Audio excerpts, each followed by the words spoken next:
Ariel! Look, everyone, it's my friend Ariel! An inelegant but enthusiastic tumbling mess of a bird thrust his body over the edge of the dune, letting gravity drag him toward her, opening and closing his wings in more of a controlled fall than an actual flight. The sand was soft, and Scuttle wasn't going that fast. Ariel wasn't too concerned.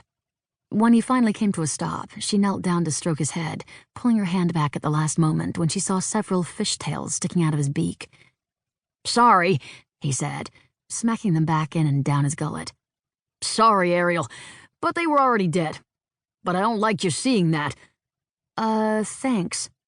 "Jonah, she's a first-rate great-grandgull, that one. She's been bringing me a feast. Everyone else was just stuffing their own gullets, not her. She thought of her great-grandfather first."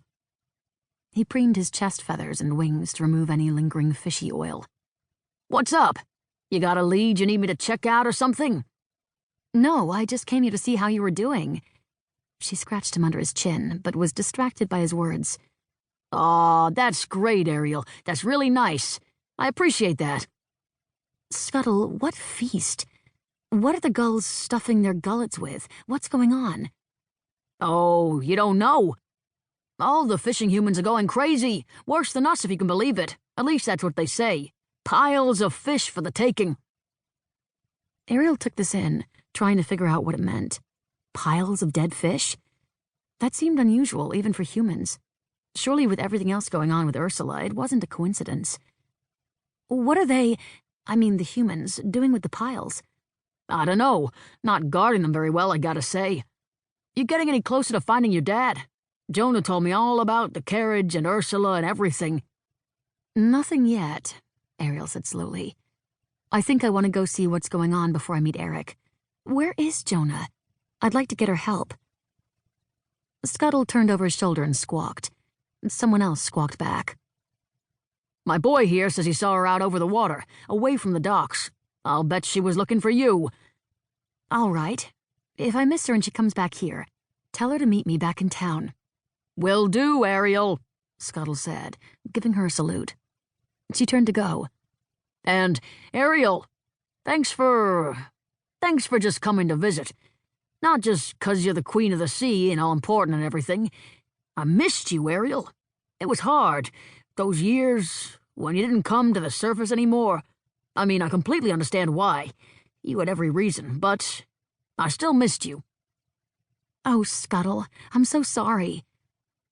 She nuzzled his beak with her nose, closing her eyes. "As soon as I get my father back on his throne, I'll have way more time to visit." Scuttle looked delighted, and a little surprised. "So you're just gonna come up now? To the dry world? To stay? Or visit a lot? After whatever happens with your dad." Ariel paused. Once it was all over, of course she would go back to hanging out with her friends, old and new, in the world beyond the sea. But how would she do it without the trident? Would her father help her? Even if she successfully rescued him, his views on the matter certainly wouldn't have improved by years of imprisonment. What if he refused? What if he didn't let her go? I'll just have to find a way on my own. But, another part of her pointed out, that was how this whole thing started in the first place. Her father had refused to let her go, so she found another way, and it led to him being captured and her losing her voice, and Terulia gaining a tyrant. She squinched her face up at the conflicting thoughts. "Deal with it later, Ariel," she ordered all the voices, wrapping her headscarf tightly around her face and neck once again. She would get the job done first, find her father, defeat Ursula, set everything right. Then she could work on the happily ever afters. She had just reached the edge of town when Jonah wheeled down out of the sky to perch on a rock nearby. "I was looking for you," the gull said. "Be careful, there are a lot of shiny buttons walking around. I think you're a persona non grata here."